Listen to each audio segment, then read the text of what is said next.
Habari kubwa ambao tuko nayo leo ni kuhusiana na winga wa Simba Sports Club Mpanzu ambaye amekuwa akifanya vizuri katika klabu yake ya wekundu wa Msimbazi Simba Sports Club. Mpanzu inasemekana kuwa wapinzani wa jadi wa Simba Sports Club, nikimaanisha Dar es Salaam Young Africans, inasemekana kuwa kutoka katika vyanzo vinavyoaminika kwamba Yanga wameanza za chini kuhitaji saini ya Mpanzu hawezi kuja katika mitaa ya Jangwani.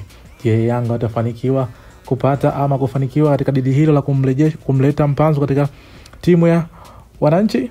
Tusubiri tuone kama dili hilo litafanikiwa, lakini Yanga imekuwa ni mara kadhaa wamekuwa wakiwachukua wachezaji pendwa wa Simba Sports Club na kuja katika mitaa ya Jangwani. Je, Mpanzu naye atakuwa mmoja wao katika wachezaji ambao wamechukuliwa na Yanga kutoka Simba? Tusubiri tuone. Sisi kama ni yako tuko hapa kukujuza habari zote zinazokuwa zikiendelea.